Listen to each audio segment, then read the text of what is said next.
At Mondelez International, we have a common goal that is shared by all colleagues. Our goal is to create the perfect store every day in every store. This means the perfect aisle or main shelf, secondary display excellence, and best-in-class customer partnership. We need you to help make our products highly visible and attractive to consumers.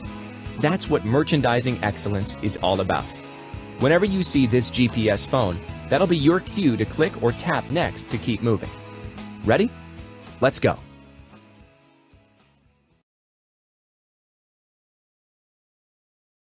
First and foremost, remember that safety is our #1 priority, and it should be the first thing we think about every day. Getting the job done right increases sales. Getting it done quickly improves our profitability. We also care about getting it done safely and want you to go home the same way you came to work, healthy and safe. Keep safety in mind throughout your day. Remember, working safely is a condition of employment. This e-learning experience will show you proven methods for delivering on all 3 points with every store call. By the time you're finished, you'll feel more confident executing our merchandising strategy at the shelf and on displays. What you do as a merchandiser is critical to winning in sales execution. Our goal is to create a perfect store every day in every store. We will drive our values and commitments with ME, Merchandising Excellence. That means training via e-learning, on-the-job training in the field, certification, successful outcomes, and reinforcement. In this module, we'll introduce the 6 steps to a call, or 6-stack, and focus on merchandising the shelf. In Module 2, we'll apply what you've learned to merchandising displays in the store. Let's start with the core elements of every store call. The first step is plan and prepare. Click on each icon for information on this step. After you've explored each, click Next to continue.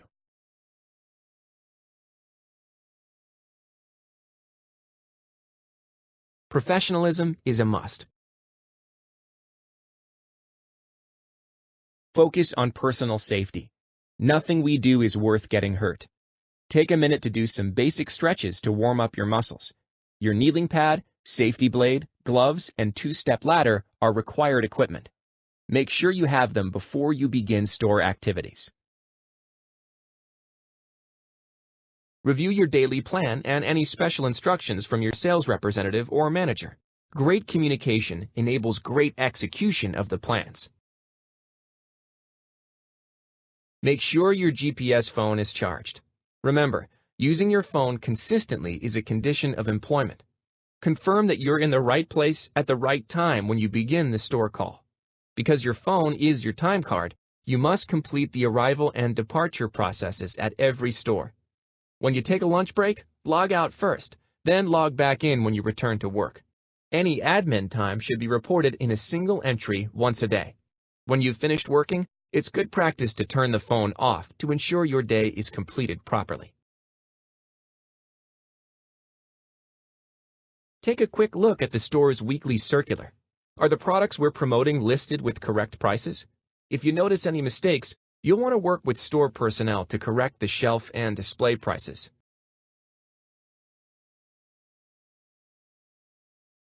Step 2 is open the call. After you've completed the arrival process on your GPS phone, greet the store manager and backroom receiver. Keep in mind, the store is our customer, and shoppers buy our products from them. Take a few minutes to check in, let them know you're there to service their order, and ask whether anything needs special attention.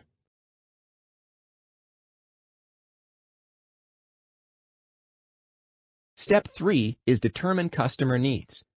During this step, you'll gather the information you need to pull stock from the back room. As you walk the store, your goal is to check every department and display while navigating the shortest route possible without backtracking. Use your tablet or make notes to record how many cases of product you'll need, where displays are located, which displays need to be refilled, whether any products need new shelf tags or signage, and any unexpected selling opportunities. By the time you arrive at the back room, you'll have a solid plan for the next step.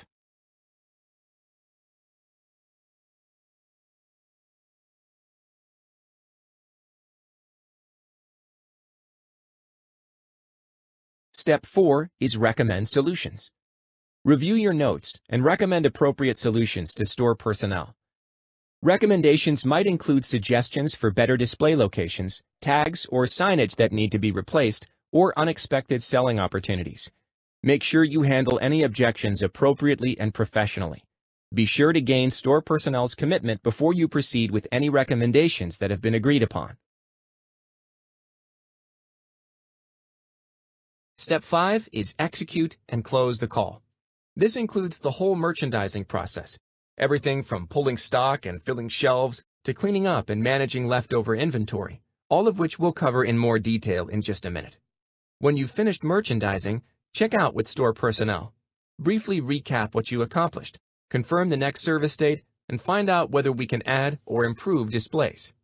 Finally, don't forget to thank them for their time and business. Step 6. Follow-up. If you or the customer identifies any outstanding issues during the store call, always follow up to ensure they're resolved as soon as possible. Now that you're aware of SixStack, let's talk about the specific merchandising activities you'll complete in Step 5. Execute and close the call. To execute the call, you'll work product from the back room, stage the load, fill the shelf, rotate and progressively front-face all product. Your challenge as you move through each step in the store call is to bring a sense of urgency to your work. Make every action you perform count. It starts with how you work the product from the back room. While you're loading your carry aid, which could be a delivery cart, a U-boat, or another appropriate device, use your notes from your store walk to determine how much of each product you'll need. Stack product on your carry aid by brand to set yourself up for staging properly in the aisle. When loading your carry aid, remember to bend your knees when lifting and hold the load close to your body to prevent injury to your back. The back room is where most of our accidents occur. Ask for help if you need it. Once you're out on the sales floor, you're going to optimize your productivity by working in one department at a time. The fewer times you move a product, the more efficient you'll be. Maximizing your cases per in-store hour, or capiche, is all about having a plan to work smarter, not harder. Every time you do move our products, be sure to handle them with suitable care and avoid causing damage. Don't forget to visit and merchandise all out-of-aisle departments, like baking, cones, and breakfast. It will vary from store to store where our product is located. Make sure you don't miss a location.